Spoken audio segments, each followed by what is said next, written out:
Good day, everyone.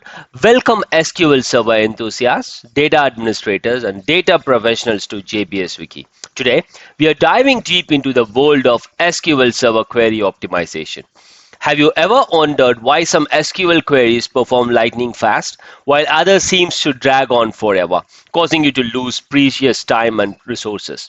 The answer often lies in the enigmatic realm of cardinality estimation, an essential but often overlooked aspect of SQL Server's query optimization process. In this video, we'll shine a spotlight on a hidden culprit that can turn your SQL Server queries to performance nightmares, inaccurate cardinality estimates. You see, the SQL Server Query Optimizer is like the maestro of a symphony, orchestrating the perfect execution plan. But when it gets the cardinality estimates wrong, the results can be more of a cacophony than a symphony. We will explore how the optimizer uses statistics, particularly the statistics histogram, to make crucial decisions about how to execute your queries. When your predicates align perfectly with the histogram, all is well. But what happens when they don't? That's when the trouble begins. We'll walk through real-world examples of queries that suffer from misplaced estimates leading to suboptimal execution plans. It's like trying to navigate through a maze blindfolded hoping to find the exit. But that's not all. We'll also uncover another lurking danger: outdated statistics. Imagine trying to plan your week with a calendar from 5 years ago. Outdated statistics can have a similar effect on your SQL Server's understanding of your data. Don't worry, it's not all doom and gloom. Throughout the video, we will also discuss strategies and solutions to tackle cardinality estimate issues head on. We will show you how to regain control of your SQL Server and ensure your queries run smoothly and efficiently. So, whether you are a seasonal DBA looking to fine-tune your SQL Server performance or a curious SQL Server enthusiast eager to demystify the optimization process, this video is your ticket to understanding the hidden world of cardinality estimation. But before we embark on this journey, make sure to smash that like button. Drop your thoughts in the comments below and hit that subscribe button so you never miss out on our data-driven content. All right, let's dive right in and uncover the secrets of SQL Server cardinality estimation, the hidden cause of query optimization performance nightmares. We'll discuss about SQL Server query estimates when the predicate used is not having a direct hit on the histogram step, and also the statistics are kind of outdated after the last time the statistics were updated. And we will talk about how update statistics is going to help in this scenario as well. What I'm going to do is I'm going to use database AdventureWorks DW for this demo as well. And now what I'm going to do is I'm going to insert close to 5,000 rows just like last time. I'm just ensuring I'm not inserting too much of data just to make sure the auto update statistics is not kicking in. So I'm going to just insert 5,000 rows. So if we look at it here, I'm basically using the value of 5,000, which basically is going to instruct this query to insert close to 5,000 rows onto object table 1. And this is the value that I'll be inserting onto table 1. So let's execute it. Once the insert is completed, what I'll do is I will enable the execution plan, the actual execution plan, and then I will execute this query.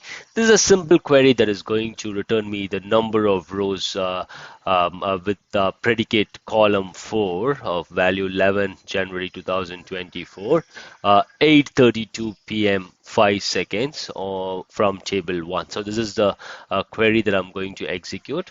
So what I'm seeing is we have close to 5,099 rows on table 1 with this particular value. Let's look at the execution plan. So in this case, what I'm seeing is we are going for a cluster index scan on table 1. There is a missing index recommendation. Not worried about that. I'm just worried about what I have right now. So there is a cluster index scan on object table 1. So let me hover my mouse on that. And what I'm able to see is I'm seeing an estimate of 83.5327. So let me note it down. 83.5237. That's the estimate that I'm seeing for this query. Let's check that, verify that one more time. It is 83.5237. So now let's look at how did we get this particular estimate. So now what I'll do, I will run this query to list all the statistics, and I will pick up the statistics which is on column 4. In my case, for column 4, this is the statistics. What I'll do, I will replace that.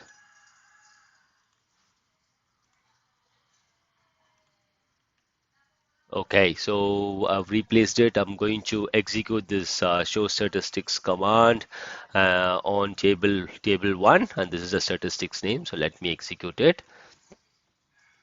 So what I'm going to do, I'm going to go to the histograms tab where I have the predicate value. So in my case, the predicate value is 11/1/2024.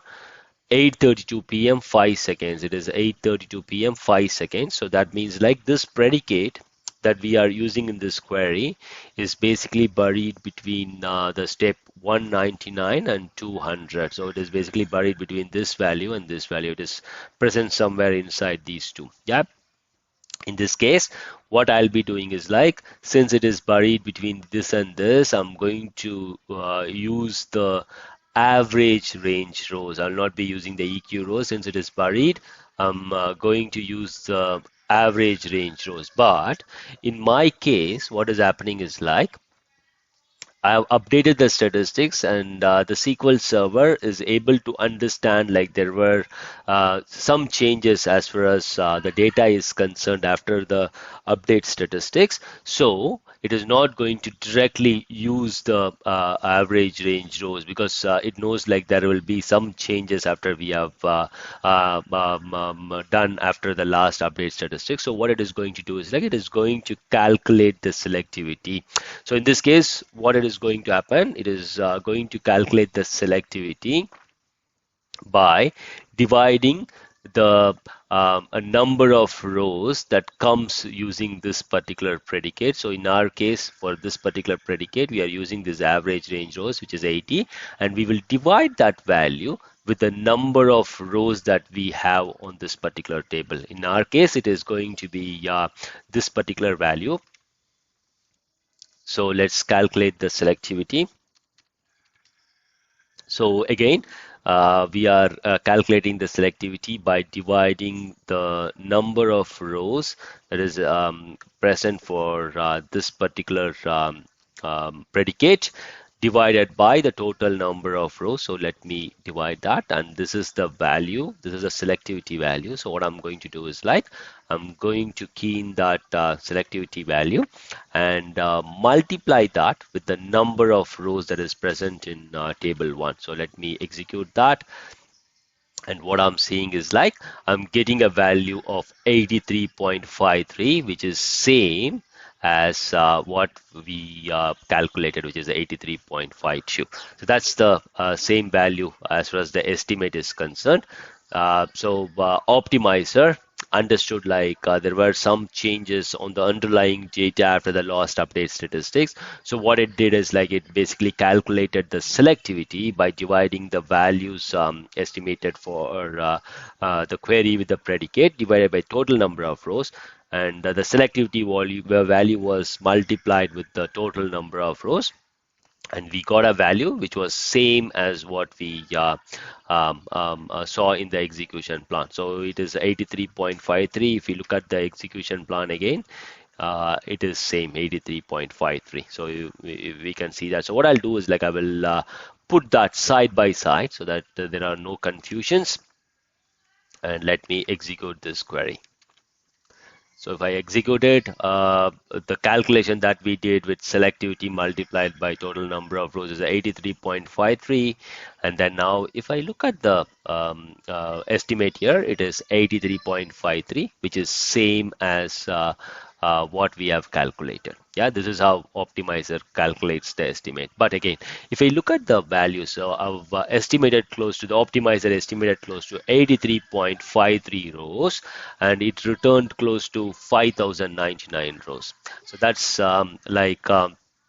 it's like 50 to 60 times lower estimate. Like I estimated 83 rows, but I ended up returning 60 times more rows, which is like a bad estimate, at least in this case. So what I'm going to do is like I'm going to update the statistics with full scan, and then I'm going to execute the same query and see if the estimates are better. So I've executed the query. Now, if I look at the estimates on the cluster index scan, what I'm able to see is like I'm estimating close to 5,099 rows, and I'm returning close to 5,099 rows. So it's a perfect estimate. That's it for this video. Thanks for watching. Have a great day. Jai Hind.